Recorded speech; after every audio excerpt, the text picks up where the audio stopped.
नमस्कार दोस्तों, मोरी क्लासेस में आपका स्वागत है। आज हम रीजनिंग का प्रैक्टिस सेट 20 देखेंगे। इसमें रीजनिंग के 20 इंपॉर्टेंट प्रश्न है। यदि आप एसएससी, रेलवे या किसी भी स्टेट एग्जाम्स की तैयारी कर रहे हो तो ये प्रैक्टिस सेट आपके लिए काफ़ी इंपॉर्टेंट है, क्योंकि इस प्रैक्टिस सेट में जो प्रश्न दिए गए हैं उसी टाइप के प्रश्न आपकी परीक्षाओं में पूछे जाएंगे। तो चलिए हम शुरू करते हैं प्रश्न 1 से।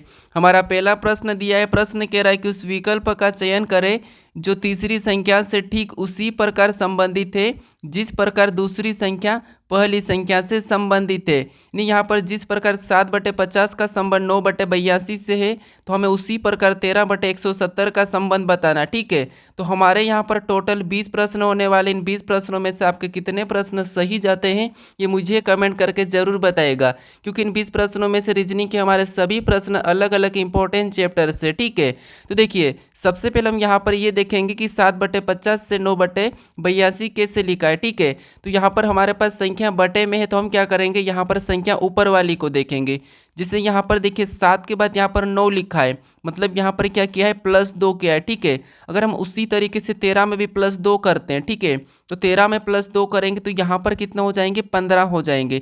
ऑप्शन में देखिए 15 हमारे पास सभी में। ठीक है, अब हमें नीचे वाली संख्या पता करना है। अब देखिए जब हम नीचे वाली संख्या को पता करेंगे, जैसे अगर यहाँ पर देखिए 7 का वर्ग करते हैं और नीचे क्या लिखा है, 50 लिखा है, मतलब 7 का वर्ग 49 होता है, और यहाँ पर +1 कर देंगे। ठीक है, तो कितना हो जाएगा, यहाँ पर +1 करेंगे 49 में, तो यहाँ पर 50 हो जाएगा। उसी तरीके से यहाँ पर देखेंगे 9 का वर्ग करके। अब 9 का वर्ग कितना होता है, 81 होता है, और 81 में भी 1 को जोड़ देंगे तो 82 हो जाएंगे, और 82 भी यहाँ पर दिया है। तो इसी पर क्या यहाँ क्या करेंगे, सबसे पहले 13 में तो हम +2 करेंगे। ठीक है, तो 13 में 2 प्लस करेंगे तो यहाँ पर कितने हो जाएंगे, 15। अब हमें नीचे वाली संख्या बताना है तो क्या करेंगे, इसका वर्ग करके 1 प्लस कर लेंगे। 15 का वर्ग कितना होता है, तो 15 का वर्ग 225 होता है। इसमें हम क्या करेंगे, 1 को प्लस करेंगे, तो 225 में 1 को जोड़ देंगे तो यहाँ पर कितने हो जाएंगे, 226 हो जाएंगे। ठीक है, तो ऑप्शन में देखिए यहाँ पर 15/226 कहाँ पर है, तो ऑप्शन नंबर डी में दिया था, तो ऑप्शन नंबर डी हमारा यहाँ पर सही जवाब होगा। ठीक है, तो ये हमारा नंबर एनालॉजी का ही प्रश्न है। अब चलिए हम बढ़ते हैं प्रश्न 2 पे।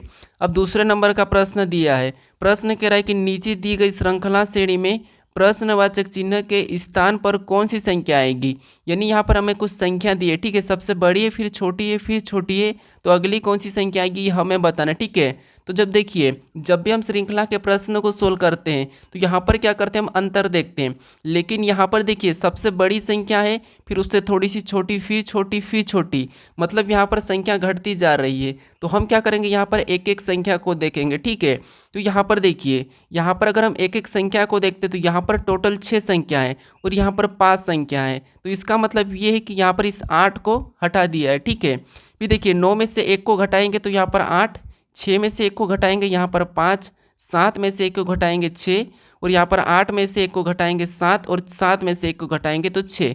मतलब पहली संख्या को हटाकर 1 माइनस 1 माइनस 1 माइनस किया है। उसी तरीके से यहाँ पर क्या करेंगे, यहाँ पर भी पहली संख्या को हटाएंगे, फिर 1 माइनस करेंगे। जैसे 5 में से 1 घटाएंगे 4, 6 में से 1 घटाएंगे 5, 7 में से 1 घटाएंगे 6, और यहाँ पर 6 में से 1 घटाएंगे तो 5। मतलब यहाँ पर भी हमारी संख्या सही है। ठीक है, उसके बाद यहाँ पर भी देखिए हम पहली संख्या को हटा देते हैं।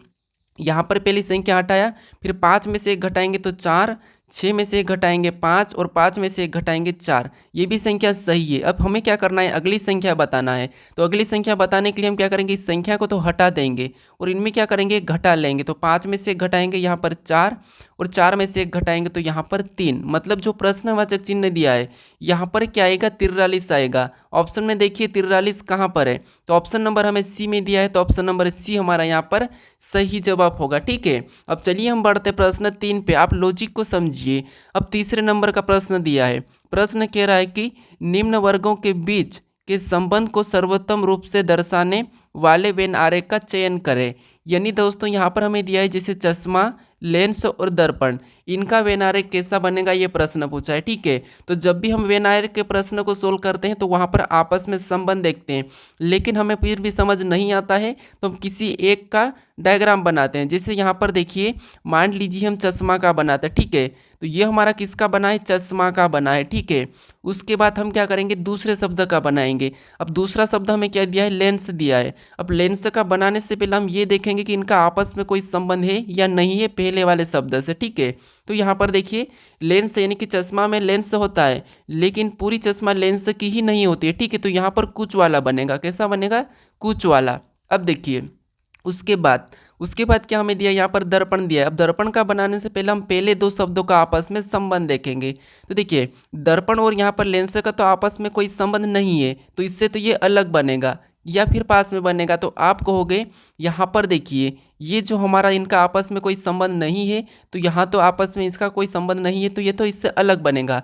लेकिन दर्पण और चश्मा में आपस में संबंध है, ठीक है, तो इसमें कुछ वाला बनेगा, क्योंकि चश्मा में पूरी तरह से दर्पण नहीं होते हैं, ठीक है, सिर्फ फ्रेम होते हैं। तो इसीलिए यहाँ पर भी कुछ वाला बनेगा। ये चश्मा का था तो यहाँ पर भी कुछ वाला बन जाएगा, ठीक है, कुछ इस टाइप सा। अब हमारे तीनों शब्दों का डायग्राम बन चुका है। अब देखिए, यहाँ पर इस प्रकार का डायग्राम कहाँ पर है, तो ऑप्शन नंबर हमें यहाँ पर देखिए बी में दिया है, तो ऑप्शन नंबर बी हमारा यहाँ पर सही जवाब होगा। अब चलिए हम बढ़ते प्रश्न 4 पे। अब 4 नंबर का प्रश्न दिया है।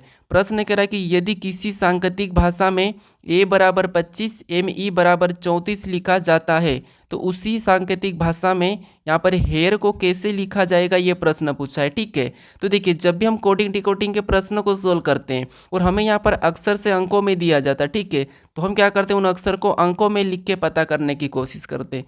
तो जैसे यहाँ पर देखिए, ए से यहाँ पर डायरेक्ट 25 लिखा है, तो इसका मतलब यहाँ पर देखिए क्या कर सकता हम, अगर ए का विपरीत देखते तो ए का विपरीत लेटर क्या है, जेड है, ठीक है। और जेड हमारा अभी से ABCD में कितने नंबर पे, 26 नंबर पे आता है। और 26 में से एक को घटा लेंगे तब हमारे कितने हो जाएंगे, यहाँ पर 25 हो जाएंगे। और यहाँ पर देखिए 25 लिखा है। अब उसी तरीके से हम दूसरे वाले को चेक करते, जैसे एम हमारा, देखिए एम का विपरीत क्या होता है, तो एम का विपरीत अक्सर एन होता है। फिर देखिए ई का विपरीत क्या होता है, तो ई का विपरीत वी होता है। अब देखिए एन कितने नंबर पे आता है, तो एन हमारा 14 नंबर पे आता है, ठीक है। उसके बाद देखिए एन कितने नंबर पे, 14 नंबर पे आता है। फिर वी को देखेंगे तो वी कितने नंबर पे, तो वी हमारा 22 नंबर पे आता है, ठीक है। कितने नंबर पे, 22 नंबर पे। तो यहाँ पर ये 22 लिखेंगे। अब हम क्या करेंगे, इन दोनों को जोड़ देंगे। अगर इनको आपस में प्लस कर देते, ठीक है, तो यहाँ पर देखिए 14 मतलब 6, उसके बाद यहाँ पर देखिए 3, यहाँ पर कितने 36 हो रहे हैं, लेकिन यहाँ पर 34 दिया। तो हमें यहाँ पर सबसे पहले तो क्या करना, इनमें से भी एक एक माइनस करना है। जिससे यहाँ से एक माइनस करेंगे तो 13, ठीक है, और यहाँ से भी एक माइनस कर लेंगे तो यहाँ पर कितने हो जाएंगे, 21 हो जाएंगे, ठीक है। अब हमें क्या करना है, इसको प्लस कर लेना है। तो यहाँ पर देखिए 13 और 21 को प्लस करेंगे तो यहाँ पर कितने हो जाएंगे, हमारे पास यहाँ पर 34 हो जाएंगे, ठीक है। और यहाँ पर देखिए 34 भी दिया है। अब इसी प्रकार हमें क्या करना है, हेयर का भी कोड निकालना है, ठीक है। तो देखिए, जैसे सबसे पहले एच का विपरीत क्या होता है, तो एच का विपरीत एस होता है, ठीक है। फिर देखिए ए का विपरीत क्या होता है, तो ए का विपरीत जेड होता है, ठीक है। उसके बाद देखिए आई, और आई का विपरीत आर होता है, और आर का विपरीत क्या होता है, तो आर का विपरीत आई, ये ठीक है। इसके बाद हमें क्या करना है, इनको अंकों में लिखना है। तो एस हमारा यहाँ पर देखिए 19 नंबर पे आता है, ठीक है। जेड हमारा यहाँ पर 26 नंबर पे आता है, आर हमारा 18 पे आता है, आई हमारा यहाँ पर 9 नंबर पे आता है। अभी हमें क्या करना है, यहाँ पर एक एक को घटाना भी है, ठीक है। जैसे यहाँ पर देखिए 19 में से एक को घटा लेंगे तो यहाँ पर 18 होंगे, 26 में से एक को घटाएंगे 25 होंगे, 18 में से एक को घटाएंगे 17 होंगे, और 9 में से एक घटाएंगे तो 8 हो जाएंगे। अब हमें क्या करना है, इनको प्लस करना है, ठीक है। तो अब देखिए, अगर हम यहाँ पर प्लस करते तो 17 और 8 को आपस में जोड़ेंगे तो यहाँ पर हमारे 25 हो जाएंगे, ठीक है। और 25 में 50 को जोड़ देंगे तो यहाँ पर कितने हो जाएंगे, सॉरी 25 में 25 को जोड़ेंगे तो यहाँ पर कितने हो जाएंगे, तो यहाँ पर हमारे टोटल हो जाएंगे 50। और 50 में 18 को जोड़ेंगे तो यहाँ पर हमारे 68 हो जाएंगे, ठीक है। कितने हो जाएंगे, 68। मतलब हेयर का कोड क्या निकला है, 68 निकला है, ठीक है। तो ये हम ऑप्शन में देखेंगे तो ऑप्शन नंबर हमें यहाँ पर डी में दिया है, तो ऑप्शन नंबर डी हमारा यहाँ पर सही जवाब होगा, ठीक है। अब चलिए हम बढ़ते प्रश्न 5 पे। अब 5वें नंबर का प्रश्न दिया है। प्रश्न कह रहा है कि दिए गए पैटर्न का ध्यानपूर्वक अध्ययन करें और उस संख्या का चयन करें जो प्रश्न चिन्ह के स्थान पर आ सकती है। यानी दोस्तों, जो हमारे पास यहाँ पर प्रश्नवाचक चिन्ह दिया है, ठीक है, यहाँ पर कौन सी संख्या आएगी यह हमें बताना, ठीक है। तो अगर यहाँ पर प्रश्नवाचक चिन्ह दिया है तो हम सबसे पहले ये वाली संख्या को पता करेंगे 57 और 17 कैसे लिखा है। जिस तरीके से अगर यहाँ पर समान तरीके से दोनों संख्या लिखी है उसी तरीके से हम यहाँ पर संख्या को बताएंगे, ठीक है। तो देखिए जैसे यहाँ पर देखिए 17 लिखा है और यहाँ पर हमें देखिए क्या दिया है 8 और 9। अगर इनको आपस में जोड़ देते हैं, अगर प्लस करते हैं तो यहाँ पर कितने 17 होते हैं और 17 दिया है। उसी तरीके से देखिए 11 और 8 को आपस में जोड़ेंगे तो यहाँ पर अगर प्लस कर देंगे तो यहाँ पर कितने हो जाएंगे, तो आप कहोगे यहाँ पर 19 होंगे, लेकिन यहाँ पर 57 दिया है तो यहाँ पर प्लस नहीं होगा। अब देखिए क्या कर सकते हैं, अब देखिए अगर 9 का वर्ग करते हैं और 8 का भी वर्ग कर देते हैं, अब 9 का वर्ग कितना होता है तो आप कहोगे यहाँ पर 9 का वर्ग 81 होता है, ठीक है। और 8 का वर्ग कितना होता है तो 8 का वर्ग 64 होता है। अब देखिए हमें 17 लाना है, अगर इसमें माइनस कर देते हैं तो 81 में से जब 64 को माइनस करेंगे तो यहाँ पर कितने हो जाएंगे 17 हो जाएंगे, ठीक है। और 17 यहाँ पर दिया है। अब उसी तरीके से यहाँ पर 57 का पता करते हैं। सबसे पहले 11 का वर्ग करके देखते हैं और 8 का वर्ग, ठीक है। इसी प्रकार अब 11 का वर्ग कितना होता है 121 होता है और 8 का वर्ग कितना होता है 64 होता है, ठीक है। अब यहाँ पर क्या करना है, हमें 121 में से 64 को घटाना है। तो यहाँ पर अगर 121 में से 64 को घटाएंगे तो यहाँ पर कितने बचते हैं 57 बचते हैं, ठीक है। और यहाँ पर देखिए 57 भी दिया है। अब इसी प्रकार हम क्या करेंगे, ऊपर वाली संख्या इसका वर्ग करेंगे और यहाँ पर नीचे 6 का भी वर्ग करेंगे। वर्ग करके क्या करेंगे, हम घटा लेंगे। जैसे देखिए 6 का वर्ग कितना होता है 36 होता है, ठीक है। और 3 का वर्ग 9 होता है और इनमें हम क्या करेंगे 36 में से 9 को घटाएंगे तो हमारे पास यहाँ पर कितने बचेंगे 27 बचेंगे। यानी जो प्रश्नवाचक चिन्ह है यहाँ पर क्या आना चाहिए 27 आना चाहिए, ठीक है। तो ऑप्शन में देखिए कि 27 कहाँ पर है, तो ऑप्शन नंबर हमें ए में दिया है तो ऑप्शन नंबर ए हमारा यहाँ पर सही जवाब हो जाएगा, ठीक है। अब चलिए हम बढ़ते हैं प्रश्न 6 पे। अब 6 नंबर का प्रश्न दिया है। प्रश्न कह रहा है कि यदि ए बी की बहन है, बी सी की बहन है और डी ए की माँ है तो निम्नलिखित में से कौन सा कथन सही नहीं है। यानी दोस्तों देखिए हम जब भी ब्लड रिलेशन के प्रश्न को सोल्व करते हैं तो इसकी पिता है माता है ये बताते हैं, लेकिन यहाँ पर हमें इन कथन को बताना, ठीक है, कौन सा कथन सही नहीं है, ठीक है। तो ये थोड़ा हार्ड लेवल का प्रश्न कहलाता है, ठीक है। अब देखिए हम क्या करेंगे, सबसे पहले तो यहाँ पर देखिए तरीका, आपको ये पता है कि इनका रिलेशन बताना आता है। जिससे यहाँ पर देखिए यदि ए बी की बहन है, यानी यहाँ पर देखिए ए क्या है तो ए बी की बहन है, ठीक है। तो यहाँ पर ए को हम क्या करेंगे बी की बहन बनाएंगे। तो यहाँ पर ए किसकी बहन है, बी की बहन है। बहन है मतलब माइनस, ठीक है। ये एक हमारा चिन्ह पहचान का है। अब देखिए आगे कह रहा है कि बी सी की बहन है, मतलब बी क्या है तो बी सी की बहन है, ठीक है। बी सी की बहन है तो ये बी क्या है, बी सी की बहन है तो हम इसको भी भाई बहन में बना लेंगे। यानी बी क्या है तो सी की बहन है, मतलब ये भी एक लड़की है। उसके बाद अब देखिए और डी ए की माँ है, मतलब डी क्या है ए की माँ है। तो डी ए की माँ है मतलब उसको ऊपर लिखेंगे और ये डी क्या है ए की माँ है तो इसे भी माइनस लगा लेंगे। अब ये इनकी क्या है ए बी सी की कौन माँ है, डी ए, ठीक है। अब देखिए हमें यहाँ कह रहा है कि तो निम्नलिखित में से कौन सा कथन सही नहीं है। अब हमें यहाँ बताना कि इनके रिलेशन में हमें कथन दिया है तो वो कौन सा कथन है जो सही नहीं है वो बताना है, ठीक है। तो पहले वाले ऑप्शन को देखेंगे, तो पहले वाले ऑप्शन को देखेंगे तो ए बी सी बच्चे हैं डी के। अब देखिए ए बी सी बच्चे हैं डी के तो ये तो बात सही है, क्योंकि यहाँ पर देखिए ए बी सी ये तीनों की तीनों किसके बच्चे हैं, डी के बच्चे हैं। तो ये तो सही कह रहा है, ठीक है, ये बात तो सही है। अब देखिए हम दूसरे ऑप्शन को देखेंगे।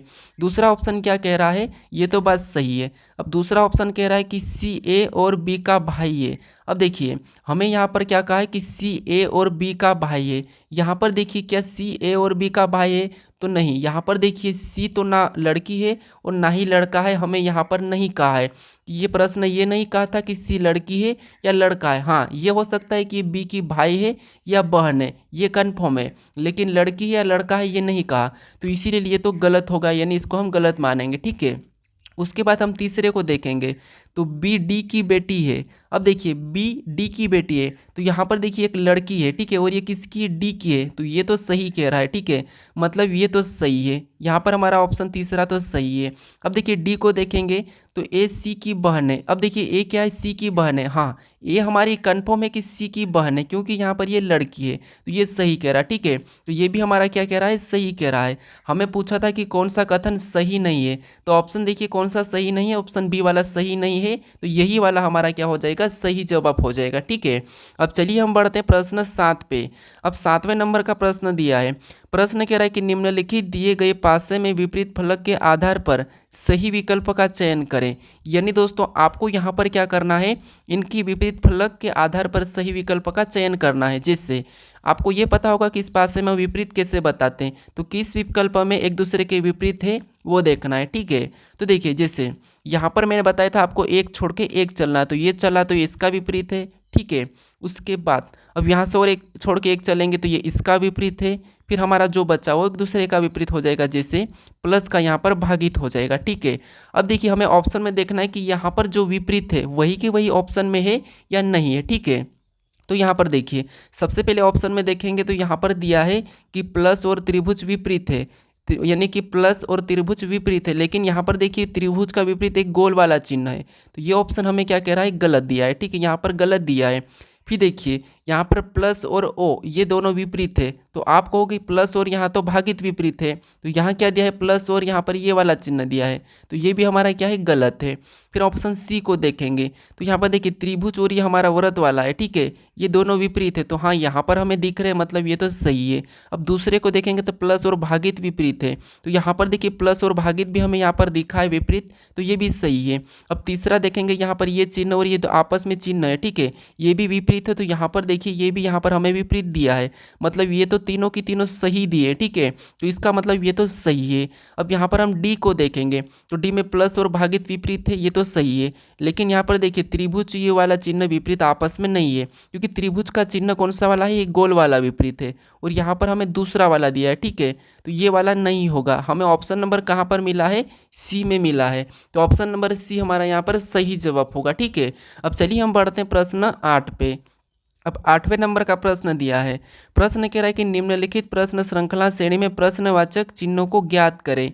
यानी दोस्तों जो प्रश्नवाचक चिन्ह दिया है यहाँ पर कौन से अक्षर आएंगे ये बताना है। ठीक है, तो देखिए यहाँ पर हम एक एक अक्षर को देखेंगे कि कैसे लिखे गए। तो यहाँ पर देखिए एल के बाद आई लिखा है, मतलब आई तो बात आता है, फिर पी लिखा मतलब फिर और आई से पहले आता है, इसका मतलब देखिए पहले कम हुआ फिर ज़्यादा हुआ, कम हुआ ज़्यादा हुआ, ऐसा है, तो फिर आपको क्या करना है, एक छोड़ के एक चलना है। जैसे यहाँ पर देखिए एल के बाद डायरेक्ट हम पी को देखेंगे तो यहाँ पर प्लस कितना किया है, प्लस 4 किया है।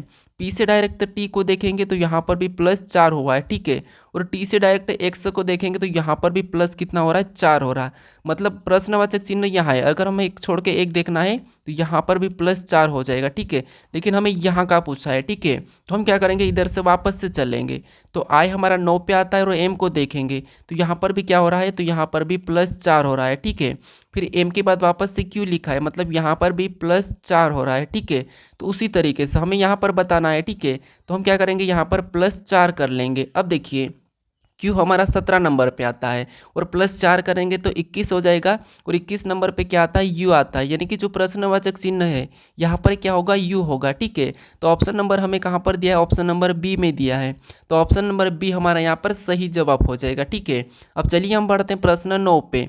अब 9वें नंबर का प्रश्न दिया है, प्रश्न क्या करा, देखिए आप कहते हैं कोई प्रश्न आप सरल बताते हो, सरल नहीं, आपको मैं कठिन ही बताता हूँ जो प्रश्न पूछे जा चुके हैं, लेकिन यहाँ पर ऐसा है कि आप वीडियो को अपने फ्री माइंड से देखते हो। ठीक है, और जब आप परीक्षा में जाते हो, परीक्षा देने जाते हो, वहाँ पर आपका माइंड थोड़ा सा डरा हुआ रहता है, आप ये सोचते हो कि पता नहीं, घबराए हुए रहते हो, इसीलिए वहाँ पर पेपर आपको कठिन लगता है, तो इसीलिए मैं कह रहा हूँ कि पेपर भी आप आराम से दीजिएगा। ठीक है, अब देखिए प्रश्न कह रहा है कि दिए गई वेन आरेख में ए पढ़ने वाले को, बी खाना बनाने वाले को, सी खेलने वाले को दर्शाता है। कितने व्यक्तियों को पढ़ना और खेलना पसंद है पर खाना बनाना नहीं। यानी दोस्तों यहाँ पर देखिए, यहाँ पर जो हमें ए दिया है और इस गोले के अंदर जितने भी अंक है ये सभी के सभी क्या करते हैं, पढ़ने वाले को दर्शाते हैं, और बी के अंदर जितने भी अंक है ये सभी की सभी खाना बनाने वाले को। ठीक है, और जो सी के अंदर ये सभी की सभी खेलने वाले को दर्शाते हैं। अब हमें ये कह रहा है प्रश्न कि कितने व्यक्तियों को पढ़ना और खेलना पसंद है, लेकिन यानी कि पर खाना बनाना नहीं। यानी दोस्तों यहाँ पर हमें खाना बनाना नहीं, यानी बी किसको दर्शाता है, खाना बनाने वाले को, और खाना बनाने वाला नहीं कहा तो हम क्या करेंगे, इसके अंदर जितने भी अंक है उससे हम छोड़ देंगे, क्योंकि इसने पहले ही कहा कि नहीं। ठीक है, इसीलिए हम क्या करेंगे, सभी को हटा लेंगे। अब देखिए हमारे पास ये बचा है कि हमें क्या कहा है, पढ़ना और खेलने वाले को, तो ए हमारा पढ़ने का काम करता है, सी खेलने का, तो यहाँ पर जो क्या करेंगे हम, ये जो हमारे व्यक्ति बच्चे इनको जोड़ लेंगे। अब देखिए 14 और 6 को जोड़ लेंगे, ठीक है, इनको आपस में प्लस करेंगे तो 20, और 20 में 21 को जोड़ेंगे तो यहाँ पर कितने हो जाएंगे, टोटल हमारे 41 लोग हो जाएंगे, ठीक है, कितने हो जाएंगे, 41 लोग। यानी कितने लोग हमारे, तो पढ़ने और खेलने कितने लोग पसंद करते हैं, 41 लोग पसंद करते हैं, ठीक है। तो हम ऑप्शन में देखेंगे कि 41 कहाँ पर है, तो ऑप्शन नंबर हमें यहाँ पर डी में दिया है, तो ऑप्शन नंबर डी हमारे यहाँ पर सही होगा, ठीक है। आपको यहाँ पर कुछ अक्षर भी मिलते हैं कभी कभी। अब चलिए हम बढ़ते हैं प्रश्न 10 पे। अब 10वें नंबर का प्रश्न दिया है, प्रश्न कह रहा है कि निम्नलिखित क्रम में अक्षर श्रृंखला श्रेणी को पूरा करें। यानी दोस्तों यहाँ पर हमें अक्षर दिए और यहाँ पर कुछ रिक्त स्थान भी, ठीक है, इसी को पूरा करना है। अब मैं आपको बता चुका हूँ कि ऐसे प्रश्नों को कैसे सोल्व करना, फिर भी समझिए। हम सबसे पहले क्या करते हैं, इनको गिनते हैं। तो यहाँ पर देखिए 1 2 3 4 5 6 7 8 9 10 11 12 13 14 15 16। अब 16 है तो 16 को हम क्या करेंगे, बड़े से बड़े 4 में काट सकते हैं, ठीक है। तो क्या करेंगे, इसको 4 4 में यहाँ से अलग कर लेते हैं, ठीक है। ये हमने इसे 4 4 में अलग कर लिया। अब देखिए हम क्या करेंगे, अब हमें जो रिक्त स्थान दिया है एक एक भाग को पूरा करना है, ठीक है, और सभी भाग हमारे सेम तरीके से होना चाहिए। अब देखिए हम सबसे पहले तो ये देखेंगे कि जो रिक्त स्थान कहाँ पर है, तो यहाँ पर देखिए टी से पहले है, ठीक है, और यहाँ पर देखिए टी के पहले कौन सा अक्षर है, तो आर है, तो वहाँ पर किसको भर के देखेंगे, यहाँ पर हम आर को भर लेंगे, ठीक है। इसके बाद अब हम देखेंगे यहाँ पर यू के बाद रिक्त स्थान है, ठीक है, और यू के बाद यहाँ पर देखिए क्या है, तो आप कहोगे यहाँ पर यू के बाद एस दिया है, तो हम क्या करेंगे, यहाँ पर एस को भर देंगे। अब देखिए इस जोड़े को पढ़ते हैं, तो यहाँ पर देखिए आर टी यू एस क्या बना है, आर टी यू एस, यानी दूसरा जोड़ा भी हमारा क्या बनेगा, आर टी यू एस, ठीक है, यहाँ पर क्या बनेगा, आर टी यू एस। उसी प्रकार यहाँ पर भी आर को भरेंगे और यहाँ पर टी को भर देंगे, तो ये भी हमारा कौन सा बनेगा, आर टी यू एस। उसी प्रकार यहाँ पे आर टी यू एस, यहाँ पर रिक्त स्थान पे आर भर एस भरेंगे, तो यहाँ पर भी आर टी यू एस, ठीक है। अब हमने किस किस लेटर को भरा वो लिखेंगे। तो सबसे पहले तो हमने आर को भरा, ठीक है, किसको भरा है, सबसे पहले हमने आर को भरा, फिर दूसरा हमने यहाँ पर देखिए एस को भरा, फिर हमने यू को भरा, फिर हमने वापस से आर को भरा, फिर वापस से हमने टी को भरा, और लास्ट वाला हमने एस भरा। हमें ऑप्शन में देखना है कि ये कहाँ पर है। तो देख लीजिए, अगर आपको ज़्यादा देखने में दिक्कत है तो आप लास्ट वालों को देख लीजिए कि एस लास्ट में कहाँ पर है। तो यहाँ पर आर है, ये नहीं होगा, यहाँ पर यू है, ये भी नहीं होगा, यहाँ पर आर है, ये भी नहीं होगा, केवल हमारा बचा ऑप्शन डी वाला, मतलब यही हमारा सही होगा, R S U R T S, R S U R T S, मतलब ऑप्शन डी हमारा सही जवाब होगा, ठीक है। अब चलिए हम बढ़ते प्रश्न 11 पे। अब 11 नंबर का प्रश्न दिया है, प्रश्न कहला कि एक रेलगाड़ी उत्तर से दक्षिण की ओर जा रही है, तो उसके निकलने वाले धुएं की दिशा क्या होगी। यानी दोस्तों हमें यहाँ पर धुएं की दिशा नहीं दिए, लेकिन रेलगाड़ी यानी यहाँ पर आप देखोगे तो ऊपर की ओर क्या होता है, उत्तर, और नीचे दक्षिण, और राइट में पूर्व, और लेफ्ट में पश्चिम, ठीक है। अब देखिए हमें ये कह रहा है कि एक रेलगाड़ी उत्तर से दक्षिण की ओर जा रही है, मतलब यहाँ पर उत्तर और दक्षिण की ओर जा रहे हैं, मतलब यहाँ से इस पॉइंट से रेलगाड़ी किधर जा रही, इधर जा रही है, ठीक है, किधर, इधर जा रही, दक्षिण की ओर। अब देखिए उससे निकलने वाले धुएं की दिशा क्या होगी, यानी दोस्तों यहाँ पर देखिए जैसे अगर रेल इस दिशा में जा रहे, ठीक है, तो आप कहोगे जो दिशा में जा रही है वो धुआं किस दिशा में होगा, तो उसके जस्ट विपरीत होगा, यानी कि पीछे की ओर। धुआं किधर होगा, ऊपर की ओर, क्योंकि धुएं की कोई दिशा नहीं दिए, तो हम क्या करेंगे, यहाँ पर ऊपर की ओर बताएंगे, क्योंकि हमेशा आपको पता है यहाँ पर धुआं उसके विपरीत निकल के जाता है, ठीक है। तो इसकी दिशा कहाँ होगी, ऊपर की ओर, मतलब ऊपर कौन सी दिशा है, तो आप कहोगे पीछे कौन सी दिशा है, उत्तर है, ठीक है। तो ऑप्शन में देखिए उत्तर कहाँ पर है, तो उत्तर हमें डी में दिया है, तो ऑप्शन नंबर डी हमारे यहाँ पर सही जवाब हो जाएगा, ठीक है। अब चलिए हम बढ़ते प्रश्न 12 पे। अब 12 नंबर का प्रश्न दिया है, प्रश्न कह रहा है कि यदि गुणे का अर्थ माइनस और प्लस का अर्थ, यहाँ पर देखिए भागित का अर्थ प्लस और माइनस का अर्थ गुणा और प्लस का अर्थ यहाँ पर देखिए भागित, तो हमें यहाँ पर तो समीकरण ज्ञात करें। यानी दोस्तों हमें यहाँ पर क्या करना है, चिन्ह को बदलना। जैसे सबसे पहले यहाँ पर 20 और 3 दिया है, ठीक है, और इसमें आपस बीच में चिन्ह कौन सा है, माइनस का, इसको बदलना है। तो देखिए 12 को तो हम क्या करेंगे, यहाँ पर वैसा ही लिखेंगे, ठीक है, ये हमने 12 को लिखा, और यहाँ पर जो माइनस से, तो हम क्या करेंगे, माइनस को बदल लेंगे, यानी कि माइनस का अर्थ यहाँ पर कहा है गुणा, तो हम जो माइनस से वहाँ पर गुणे का चिन्ह लगाएंगे और 3 को लिख लेंगे, ठीक है। उसके बाद फिर हम चिन्ह देखेंगे आगे, 3 के बाद हमें कौन सा मिला है, प्लस, और यहाँ पर देखिए प्लस का अर्थ क्या कहा, भागित कहा, तो यहाँ पर देखिए हम क्या करेंगे, यहाँ पर हम भागित का चिन्ह लगा लेंगे, और उसके बाद हम अगली संख्या 50 को लिख लेंगे, ठीक है, किसको लिखेंगे, 50 को। अब देखिए अब आगे क्या कहा, तो अब देखिए आगे कह रहा है कि यहाँ पर प्लस, ठीक है, यहाँ पर प्लस दिया है, यानी यहाँ पर देखिए प्लस दिया है और प्लस का अर्थ यहाँ पर हमें भागित का है। इसका मतलब यहाँ पर देखिए आपको यहाँ पर ये करना है, सबसे पहले इससे आप क्या कर लोगे, देखिए ये जो यहाँ पर हमारा प्लस है, ठीक है, यहाँ पर हमारा प्लस है, इसको क्या करना है, भागित का बदलना, ठीक है। अब देखिए यहाँ पर भागित का अर्थ क्या है, तो प्लस है, मतलब यहाँ पर प्लस लगाएंगे, उसके बाद यहाँ पर हम प्लस 50 लिखेंगे, ठीक है। फिर देखिए जो प्लस का अर्थ है, ठीक है, प्लस का अर्थ क्या है, भागित है, तो यहाँ पर हम क्या करेंगे, भागित का लगा लेंगे, ठीक है। यहाँ पर हम भागित का लगाएंगे जहाँ प्लस से, तो वहाँ पर प्लस का भागित लगाएंगे, मतलब यहाँ पर 10 हो जाएगा, ठीक है। उसके बाद 10 के बाद यहाँ पर गुणा दिया है और गुणे का अर्थ है यहाँ पर माइनस का, तो माइनस लगा के हम लास्ट में 30 लिख लेंगे, ठीक है। अब हम क्या करेंगे, समीकरण को सोल्व करेंगे, ठीक है। यहाँ पर जो चिन्ह था, ठीक है, ये वाला चिन्ह कौन सा है, भागित का है, क्योंकि यहाँ पर प्लस हो चुका है, लेकिन ये भागित का चिन्ह है, ठीक है। अब देखिए हम इस समीकरण को सोल्व करेंगे, तो सबसे पहले भाग देंगे, तो यहाँ पर देखिए अब हम क्या करेंगे, यहाँ पर देखिए भाग देंगे, तो भाग देने पर जैसे देखिए 10 में 50 का भाग देंगे तो यहाँ पर कितना आएंगे, 5 आएंगे, ठीक है। उसके बाद यहाँ पर गुणा करेंगे तो 12 तिरिया कितना होते हैं, 36 होते हैं, तो ये 36 आ जाएगा, बीच में प्लस लगेगा, ठीक है। फिर देखिए यहाँ पर देखिए प्लस लगने के बाद पीछे क्या हो जाएगा, -30 लिखा जाएगा। अब देखिए सबसे पहले हम प्लस कर ले, तो 36 में से +36 में +5 करेंगे तो यहाँ पर हमारे कितने हो जाएंगे, 41 हो जाएंगे, और माइनस कितने करेंगे, हम 30 को माइनस कर लेंगे, तो यहाँ पर हमारे बराबर कितने हो जाएंगे, 11 हो जाएंगे, ठीक है। तो 11 ऑप्शन में देखिए कहाँ पर है, तो ऑप्शन नंबर हमारे यहाँ पर डी में दिया है, मतलब ऑप्शन डी हमारा यहाँ पर सही जवाब होगा, ठीक है। अब चलिए हम बढ़ते हैं प्रश्न 13 पे। अब 13 नंबर का प्रश्न दिया है। प्रश्न क्या कह रहा है कि एक कतार में 17 लड़कियां हैं, प्रारंभ से बीच वाली लड़की 9वीं है। यानी दोस्तों यहाँ से अगर कोई, यहाँ पर एक हमारी पंक्ति है, ठीक है, एक कतार है और इसमें प्रारंभ से बीच वाली लड़की कौन सी है, 9वीं है।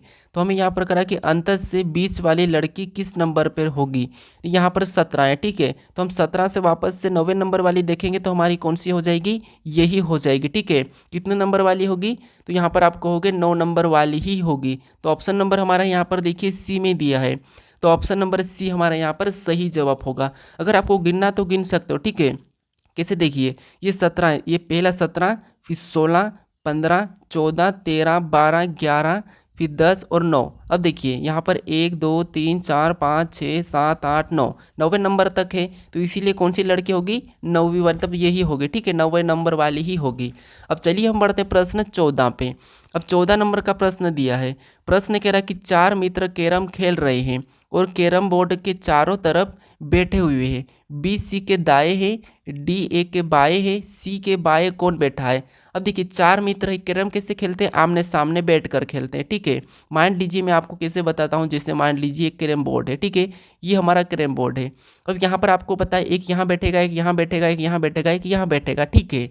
अब देखिए यहाँ पर कह रहा है कि बी सी के, यहाँ पर बी सी के दाएं हैं, यानी अगर हम सी को यहाँ पर बिठाते हैं, ठीक है, तो ये सी के दाएं, दायां किधर होता है, इधर, और बायां इधर, ठीक है। तो बी सी के दाएं मतलब यहाँ पर बी हो जाएगा। इनको चेंज भी कर सकते हैं, अभी हम बिठा रहे समझने के लिए। अब देखिए प्रश्न जैसा कह रहा है कि ये बी सी के दाएं हैं, तो ये सही है। फिर देखिए डी ए के बाएं हैं। अब अगर हम ए को कहाँ बिठाएंगे कि डी ए के बाएं हो जाएगा, तो यहाँ पर देखिए अगर हम यहाँ पर ए को बिठा देंगे तो एक बायां किधर होगा, इधर होगा, तो यहाँ पर डी हो जाएगा। मतलब अब देखिए डी क्या है, ए के बाएं हैं, ये भी सही है। फिर यहाँ पर देखिए बी सी के दाएं हैं, तो यहाँ पर देखिए बी सी के दाएं, ये भी सही है। अब चारों लोग बैठ चुके हैं। अब प्रश्न कह रहा है कि सी के बाएं कौन बैठा है, यानी सी के बाएं कौन बैठा है। तो देखिए सी के दाएं तो हमारा बी बैठा है, तो बाएं कौन बैठा है, तो आप कहोगे यहाँ पर ए बैठा है। तो ऑप्शन में देखिए ए कहाँ पर है, तो ऑप्शन नंबर डी में दिया है, तो ऑप्शन नंबर डी हमारा यहाँ पर सही जवाब होगा, ठीक है, क्योंकि सी के बाई और कौन बैठा है, ए बैठा है। अब चलिए हम बढ़ते प्रश्न 15 पे। अब 15 नंबर का प्रश्न दिया है। प्रश्न कह रहा है कि 5 गाँव, ठीक है, क्या कह रहा है, 5 गाँव, ठीक है, 5 गाँव ए बी सी डी और ई एक दूसरे के सटे हुए हैं।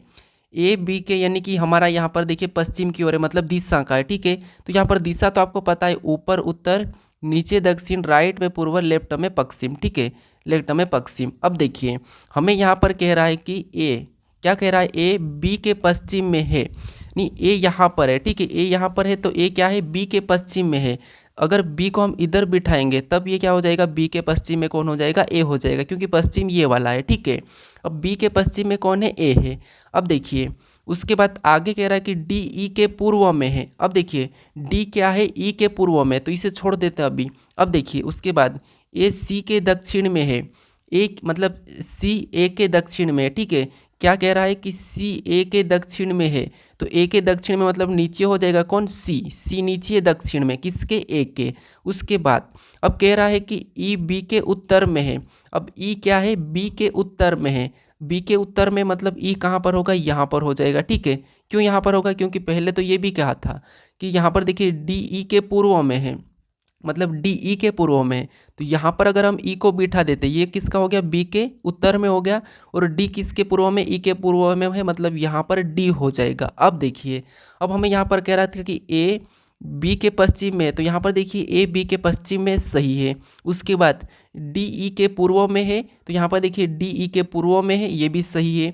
उसके बाद सी ए के दक्षिण में है, तो यहाँ पर देखिए सी ए के दक्षिण में है, ये भी सही है। अब प्रश्न क्या कह रहा है, तो यहाँ पर देखिए प्रश्न कह रहा है कि सी डी के सांक्षेप में किस दिशा में है, यानी कि डी से सी किस दिशा में है, ये प्रश्न पूछा है, ठीक है। तो देखिए यहाँ पर से ये वाली दिशा हमारी कौन सी हो जाएगी, तो आप कहोगे ये वाली दिशा हमारी दक्षिण पश्चिम हो जाएगी, क्योंकि देखिए ये यहाँ पे तो बी बिल्कुल बीच में बैठा है, ए की कहाँ बैठा है, तो पश्चिम में बैठा है। इधर कौन सा है, तो इधर हमारा पूर्व है। इधर देखिए ये कहाँ पर बैठा है, उत्तर में बैठा है, क्योंकि यहाँ पर कहा था। उसके बाद यहाँ पर नीचे कौन सा हो जाएगा, दक्षिण हो जाएगा। और हमें कौन सी दिशा बताना है, ये वाली। तो डी से इधर सी कौन सी दिशा में है, तो दक्षिण पश्चिम में, ठीक है। तो ऑप्शन में देखिए दक्षिण पश्चिम कहाँ पर है, तो ऑप्शन नंबर हमें यहाँ पर डी में दिया है दक्षिण पश्चिम, तो ऑप्शन नंबर डी हमारा यहाँ पर सही जवाब होगा, ठीक है। अब चलिए हम बढ़ते प्रश्न 16 पे। अब 16 नंबर का प्रश्न दिया है। प्रश्न ये करा कि यदि ए टी बराबर 20, बी ए टी बराबर 40, तो एस ओ किसके बराबर होगा। यानी यहाँ पर हमें ये पता करना है कि सबसे पहले ए टी बराबर 20 कैसे लिखा है। तो देखिए जब भी हम क्या करते हैं, अक्षर को अंकों में दिया जाता है तो उन्हें अंकों में ही लिखते हैं। जैसे ए हमारा ABCD में 1 नंबर पे आता है, बी टी हमारा ABCD में कितने नंबर पे, 20 नंबर पे, और यहाँ पर 20 दिया है। इसका मतलब इसका हम आपस में गुणा करते हैं, तो यहाँ पर देखिए 20 एकम 20, और यहाँ पर 20 दिया है। उसी तरीके से देखिए बी कितने नंबर पे, तो 2 नंबर पे आता है। ए कितने नंबर पे, 1 नंबर पे आता है, ठीक है। एक नंबर पे ए आता है। फिर देखिए टी कितने नंबर पे, तो टी हमारा 20 नंबर पे। अब हमें क्या करना है, इनका भी आपस में गुणा करना है। तो यहाँ पर देखिए सबसे पहले हम आपस में गुणा करेंगे, तो यहाँ पर तो 2 एकम 2 ही हो जाएगा, और यहाँ पर और भी गुणा करेंगे तो यहाँ पर 20 दूना 40, और यहाँ पर भी 40 दिया है। उसी तरीके से हम क्या करेंगे, इनके भी नंबर ले लेंगे, यानी कि एस हमारा 19 नंबर पे आता है, ओ हमारा 15 पे आता है, और इनका भी क्या करेंगे, आपस में गुणा करेंगे। तो यहाँ पर देखिए 19 और 15 में गुणा करेंगे, मतलब 19 पंजे 95 होता है, और 95 का 5 हो जाएगा, हासिल का 9, यानी यहाँ पर 19 एकम 19 और 9 जोड़ेंगे तो यहाँ पर कितने हो जाएंगे, 28 हो जाएंगे, ठीक है। तो ऑप्शन में देखिए 285 कहाँ पर है, तो ऑप्शन नंबर हमारे यहाँ पर ए में दिया है, तो ऑप्शन नंबर ए हमारा यहाँ पर सही जवाब होगा, ठीक है। अब चलिए हम बढ़ते प्रश्न 17 पे। अब 17 नंबर का प्रश्न दिया है। प्रश्न कह रहा है कि यदि 29 मार्च 1955 को शनिवार है, तो 458 दिन बाद कौन सा दिन होगा। यानी दोस्तों देखिए हम जब भी कैलेंडर के प्रश्नों को सोल्व करते हैं तो यहाँ पर क्या करते हैं, वो यदि 29 मार्च 1955 को अगर शनिवार है तो अगला भी हमें ये दिया जाता है कि इस तारीख को कौन सा होगा, ये पूछा जाता है, तो उसे हम आसानी से सोल्व करते हैं। लेकिन यहाँ पर हमें आगे वाला क्या दिया है, दिन दिए हैं, यानी 458 दिन दिए हैं। तो फिर क्या करना, आपको यहाँ पर कुछ भी नहीं करना है। मैं जो तरीका बता रहा हूँ, जब भी ऐसा प्रश्न आए तो आपको क्या करना, देखिए जैसे यहाँ पर हमें कौन सा दिन दिया है, शनिवार दिया है, बस इसको याद रखो। उसके बाद आपको जो 458 दिन दिया है, अब दिन से आपको कहोगे क्या बनता है, हफ्ता बनता है, तो हम क्या करेंगे, इन दिन को 7 से भाग दे देंगे, यानी कि 458 को क्या करेंगे, 7 से भाग देंगे, ठीक है। तो देखिए यहाँ पर 7 से भाग देंगे तो 7 छिंग 42, ठीक है। कितना बचा, 42, मतलब 7 छिंग 42, 3 बचा। यहाँ पर कितना हो गया, 3 बचा, मतलब 38 होंगे। 7 पंजे 35, कितना बचा अभी शेष हमारे पास, तो आप कहोगे इसको काटने पर हमारे पास शेष 3 बचे हैं, ठीक है। शेष कितने बचे हैं, 3 बचे हैं। जो शेष बचे हैं, ठीक है, उसे ही क्या करना है, शनिवार में जोड़ देना है। अब शनिवार में 3 दिन जोड़ेंगे तो मतलब रविवार, सोमवार और मंगलवार, तो यहाँ पर क्या हो जाएगा, मंगलवार हो जाएगा, ठीक है। ऑप्शन में देखिए मंगलवार कहाँ पर है, ऑप्शन नंबर हमें सी में दिया है, तो ऑप्शन नंबर सी हमारा यहाँ पर सही जवाब होगा, ठीक है। तो आपको यहाँ पर ये पता करने की कोई ज़रूरत नहीं, ठीक है। जब आपको यहाँ पर दिन दिया जाता है तो इन दिनों को क्या करना, आपको 7 से काट लेना है, जो शेष बचता है उसे इसी में जोड़ देना है। अगर शेष यहाँ पर मान लीजिए 0 बचा तो फिर आपको वही दिन बता देना है, ठीक है। अब चलिए हम बढ़ते हैं प्रश्न 18 पे। अब 18 नंबर का प्रश्न दिया है। प्रश्न कह रहा है कि दी गई आकृति में कितने त्रिभुज है, यानी यहाँ पर हमें त्रिभुजों की संख्या बतानी है। ठीक है, तो आपको ये तो पता होगा कि ये इस प्रकार का जब त्रिभुज होता है, ठीक है, इस प्रकार का, इसमें कितने त्रिभुज रहते हैं, तो आपको हो गए यहाँ पर 3 त्रिभुज रहते हैं। ठीक है, तो यहाँ पर हम सीधे क्या करेंगे, 3 3 लिख लेंगे। तो यहाँ पर देखिए इसमें 3 होंगे, फिर यहाँ पर भी 3 होंगे, और यहाँ पर भी 3 होंगे, यहाँ पर भी 3 होंगे। उसी तरीके से यहाँ पर 3 होंगे, यहाँ पर 3 होंगे, यहाँ पर 3 होंगे। अब सभी को देखते तो 3 1 3 3 2 6 3 9 3 4 12 3 5 15 3 6 3 7 21, टोटल अभी हमारे 3 3 कितने हो गए, 21 हो गए। ठीक है, उसके बाद और देखेंगे हम, तो और हमारे कहाँ से बन रहे हैं, तो एक तो हमारे यहाँ से बन रहा है, एक तो ये हमारा सिंगल दिख रहा हमें, ठीक है, स्पष्ट दिख रहा है। तो एक क्या करेंगे, 21 में हम यहाँ पर प्लस कर लेंगे। अभी हमारे टोटल कितने हो चुके, 22 हो चुके, लेकिन और भी हमारे पास से, अब कहाँ से मैं बताता हूँ। ठीक है, तो देखिए एक तो हमारा यहाँ से देखिए ये पूरा वाला यहाँ से ये वाला बन रहा है। ठीक है, कौन सा वाला बन रहा है, एक ये वाला बना है। ठीक है, उसके बाद एक हो गया, मैं एक लिख लेता हूँ, ये एक हो गया। फिर एक हमारा और यहाँ से ये वाला बना है। ठीक है, एक हमारा यहाँ से बना है, ठीक है, ये वाला। तो एक हमारा ये भी हो गया। अभी और भी बचा, अब अभी कहाँ से बचा, तो अब देखिए अब यहाँ से बचा है। अब यहाँ से ये वाला हमारा पूरा बचा है। ठीक है, कहाँ से, यहाँ से ये वाला बचा है। तो एक हमारा ये हो चुका है। अब ये हमारे एक एक के कितने थे, 3 थे। तो 22 में हम क्या करेंगे, 3 को जोड़ देंगे। तो 22 में हम 3 को जोड़ देंगे तो हमारे यहाँ पर कितने हो जाएंगे, यहाँ पर हम 3 को जोड़ रहे हैं। ठीक है, यहाँ पर हम 22 में कितने को जोड़ देंगे, तो यहाँ पर 22 में हम 3 को जोड़ेंगे, तो यहाँ पर हमारे 25 हो जाएंगे। मतलब इस आकृति में कितने त्रिभुज है, 25 है। ठीक है, ऑप्शन में देखिए कहाँ पर है, तो ऑप्शन नंबर ए में दिया है, तो ऑप्शन नंबर ए हमारा यहाँ पर सही जवाब हो जाएगा। अब चलिए हम बढ़ते हैं प्रश्न 19 पे। अब 19 नंबर का प्रश्न दिया है। प्रश्न कथन कह रहा है कि देखिए जो कथन दिया है उसके बारे में निष्कर्ष क्या कह रहा है, हमें ये बताना है। इसका मतलब ये है कि दोस्तों आपको जो कथन कह रहा है इसे अपने पिता के समान मानिए, और यहाँ पर जो निष्कर्ष है इसको दुश्मन मान लीजिए। यानी जो हमारा पिता कह रहा है, ठीक है, अच्छे से समझना, जो हमारा पिता कह रहा है, ठीक है, उसके बारे में ये हमारा दुश्मन क्या कह रहा है, हमें ये देखना है। तो देखिए जैसे कथन कह रहा है कि सभी ट्रेन बस से, यानी हमारा पिता कह रहा है कि सभी जितनी भी ये ट्रेन है, ठीक है, ये सभी की सभी क्या है, बस से, मतलब बस के अंदर है। तो हम यहाँ पर बस का डायग्राम बनाएंगे, ये बस है। ठीक है, उसके बाद अब यहाँ पर देखिए आगे, यानी कि दूसरा क्या कह रहा है, दूसरा कथन कह रहा है कि कोई रूम बस नहीं है, यानी कोई रूम बस नहीं है, मतलब बस नहीं है, मतलब रूम क्या है, अलग है। ठीक है, रूम क्या है, अलग है, तो हम उसको अलग बना लेंगे। अब हमें और भी कह रहा है तीसरा वाला कि सभी नाव रूम है। अब जितने भी नाव क्या है, रूम है, मतलब रूम के अंदर नाव हो जाएंगे। तो इसका मतलब ये है कि देखिए सबसे पहले तो देखिए यहाँ पर ये बड़ा वाला कौन हो गया, ये हो गया हमारा रूम हो गया। ठीक है, और जितने भी रूम क्या, देखिए सभी नाव रूम है, सभी नाव रूम है, मतलब जितने भी यहाँ पर ये सभी नाव क्या हो जाएंगे, रूम के अंदर हो जाएंगे। तो नाव हमारी कहाँ बनेगी, अंदर बनेगी, मतलब यहाँ पर हमारा, यहाँ पर अंदर नाव का डायग्राम बन जाएगा। अब ये देखिए सभी नाव रूम है, ये तो सही है, मतलब हमारा यहाँ पर कथन कंप्लीट हो चुका है। अब इसके बारे में निष्कर्ष, यानी हमारा दुश्मन क्या कह रहा है, हमें ये देखना है। तो यहाँ पर देखिए सबसे पहला कह रहा है कि कोई नाव ट्रेन नहीं है, यानी यहाँ पर देखिए कोई नाव ट्रेन नहीं है। तो यहाँ पर देखिए यहाँ ट्रेन और यहाँ पर नाव, कोई भी नाव ट्रेन नहीं है, मतलब ये तो सही कह रहा है। ठीक है, उसके बाद यहाँ पर देखिए कोई बस नाव नहीं है, यहाँ पर देखिए बस यहाँ और नाव यहाँ, यहाँ भी कोई बस नाव नहीं है, मतलब ये भी अभी हमें सही कह रहा है। ठीक है, अच्छा है। उसके बाद अब देखिए कोई ट्रेन रूम नहीं है, यहाँ पर देखिए रूम यहाँ है, ट्रेन यहाँ है, मतलब ये भी यहाँ है, इसका भी कोई संबंध नहीं है, तो ये भी सही कह रहा है कि कोई भी ट्रेन रूम नहीं है। मतलब इसका मतलब ये कि इस बार हमें कोई दुश्मनी नहीं है, ये सही कहा, जो भी कहा है ये सही कहा है, मतलब तीनों शब्द इसने सही कहा है, हम क्या करेंगे, सभी को सही मानेंगे। ठीक है, तो ऑप्शन हमारा यहाँ पर सभी वाला कहाँ पर है, ऑप्शन नंबर ए में ही दिया है, तो ऑप्शन नंबर ए हमारा यहाँ पर सही जवाब होगा। ठीक है, अब चलिए हम बढ़ते हैं प्रश्न 20 पे। अब 20 नंबर का प्रश्न दिया है।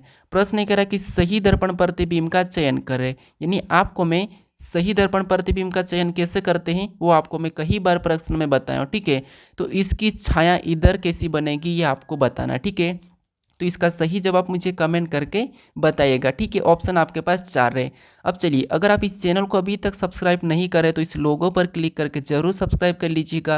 अगर आप इससे पहले वाले वीडियो नहीं देखे हो तो दोस्तों यहाँ पर क्लिक करके उस वीडियो को भी ज़रूर देख लीजिएगा। ठीक है, अगर आपको इसकी प्लेलिस्ट चाहिए तो इस प्लेलिस्ट पर भी क्लिक करके प्लेलिस्ट को जरूर देखिएगा। ठीक है, अगर आप इस वीडियो को अभी तक शेयर नहीं किया व्हाट्सअप पर तो आप इस वीडियो को शेयर भी जरूर करें अपने व्हाट्सअप तक दोस्तों। ठीक है, अब चलिए हम मिलते हैं नेक्स्ट वीडियो में।